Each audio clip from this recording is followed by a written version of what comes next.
മലപ്പുറത്ത് അതിഭീകരമായ ഒരു സംഭവം നടന്നു. അപ്പോൾ നിങ്ങൾ ചോദിക്കും, നിലമ്പൂരിലാണോ?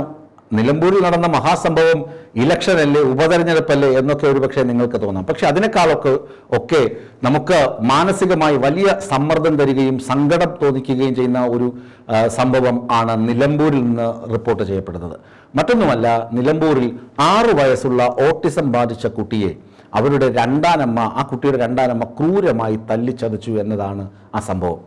ഓട്ടിസം നമുക്കറിയാം, അത് കുട്ടിയുടെ കുഴപ്പം കൊണ്ടോ രക്ഷിതാക്കളുടെ കുഴപ്പം കൊണ്ടോ ഉണ്ടാകുന്നതെന്ന് അത് കുട്ടിക്ക് സ്വന്തം ആ കുട്ടിയുടേതായ ഒരു ലോകമുണ്ട്. ഓട്ടിസത്തിൻ്റെ സ്വഭാവം തന്നെ അതാണ്. ഒരുപാട് കുട്ടികൾക്ക് ആ പ്രശ്നങ്ങളുണ്ട്. ഒരുപാട് ഈ പുനരധിവാസ കേന്ദ്രങ്ങൾ, ട്രെയിനിങ് സെന്റേഴ്സ് ഒക്കെ കേരളത്തിലുണ്ടെങ്കിലും ഓട്ടിസം എന്ന് പറയുന്നത് കുട്ടികളിൽ കാണപ്പെടുന്ന, കുട്ടികളിലും ഇപ്പോൾ ഗായിക ജോൾസിനെയൊക്കെ വെളിപ്പെടുത്തിയ സംഭവം അറിയില്ല, അവർ ഓട്ടിസം പേഷ്യൻ്റാണ്, ഓട്ടിസം ഉണ്ട് എന്ന് അവർ തന്നെ പറയുന്നു. അങ്ങനെയുള്ള സാഹചര്യം ഉണ്ട്. പല ഘട്ടത്തിലും മറ്റു കുട്ടികൾ ചെയ്യുന്നത് പോലെ ഇവർക്ക് ചെയ്ത് എത്താൻ കഴിയണമെന്നില്ല. കുറച്ചുകൂടി പ്രത്യേക പരിഗണന അർഹിക്കുന്ന കുട്ടികളാണ് ഓട്ടിസം ബാധിതർ. 6 വയസ്സെന്നൊക്കെ പറയുമ്പോൾ ഈ നോർമലായ കുട്ടിക്ക് തന്നെ കൃത്യം കാര്യം അറിഞ്ഞും കണ്ടുമൊക്കെ വരുന്ന സമയമാണ്. അതുകൊണ്ടാണല്ലോ 6 വയസ്സ് കഴിഞ്ഞിട്ട് പഠനം തുടങ്ങിയാൽ മതിയെന്ന് കേന്ദ്ര സർക്കാർ നിർദ്ദേശിക്കുന്നതും ഒക്കെ തന്നെ.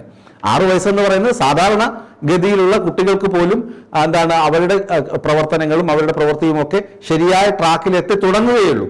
ആ സമയത്ത് 6 വയസ്സുള്ള ഓട്ടിസം ബാധിച്ച കുട്ടിയെ രണ്ടാനമ്മ ഇങ്ങനെ തല്ലി ചതയ്ക്കേണ്ടതുണ്ടോ എന്ന് ഒന്ന് ആലോചിച്ച് നോക്കുക. മലപ്പുറത്താണ് ഈ സംഭവം. മലപ്പുറത്ത് വേറെയും കുറെ സംഭവങ്ങളുണ്ട്, അശാസ്ത്രീയമായ സംഭവങ്ങൾ നടക്കുന്നുണ്ട്. അതൊന്നും ആരും ശ്രദ്ധിക്കുന്നില്ല. വീട്ടിലെ പ്രസവം, പിന്നെ കുട്ടിക്ക് രോഗം വന്നാൽ ചികിത്സിക്കാതിരിക്കുക. മഞ്ഞപ്പിത്തം ബാധിച്ച ഒരു കുട്ടിയുടെ മരിച്ചുപോയല്ലോ. അപ്പോൾ അവരുടെ മാതാപിതാക്കൾ അക്യുപഞ്ചർ ചികിത്സ പ്രോത്സാഹിപ്പിക്കുന്ന തരത്തിൽ ഒരുപാട് സോഷ്യൽ മീഡിയ ഇടപെടലൊക്കെ നടത്തുന്ന ദമ്പതികളാണ്. അവരുടെ കുഞ്ഞാണ് 1.5 വയസ്സുള്ളപ്പോൾ മരിച്ചുപോയത്, മഞ്ഞപ്പിത്തം ബാധിച്ചു. കുട്ടിക്ക് വേണ്ടത്ര ചികിത്സ കൊടുത്തിട്ടില്ല. അവരൊക്കെ അവിടെ വിലസി നടപ്പുണ്ട്. പോലീസ് ചോദ്യം ചെയ്യുന്നു എന്നൊക്കെ പറയുന്നതേ ഉള്ളൂ. ഇവിടെയും ഇതാണ് സംഭവിച്ചത്. ഓട്ടിസം ബാധിച്ച കുട്ടിയെ രണ്ടാനമ്മ മർദ്ദിച്ച അവശയാക്കി. ഈ രണ്ടാനമ്മ ആരാണ്? രണ്ടാനമ്മ ഒരു അധ്യാപികയാണ്.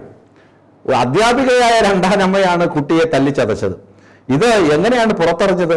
കുട്ടി കരയുന്നുണ്ട്. കുട്ടിയുടെ ദേഹം പരിശോധിച്ച മുത്തശ്ശൻ ദേഹം പരിശോധിച്ചപ്പോഴാണ് ദേഹത്ത് മുഴുവൻ അടി കൊണ്ടതിൻ്റെ പാട്. കുട്ടിയോട് ചോദിച്ചപ്പോഴാണ് അമ്മ തല്ലി എന്ന് പറയുന്നത്. ഈ കുട്ടിയുടെ യഥാർത്ഥ അമ്മ, അത് കുറെ കൂടി സങ്കടകരമാണ്. അതായത് ഈ കുട്ടിയെ പ്രസവിച്ച അമ്മ അർബുദം ബാധിച്ച് മരിച്ചുപോയി.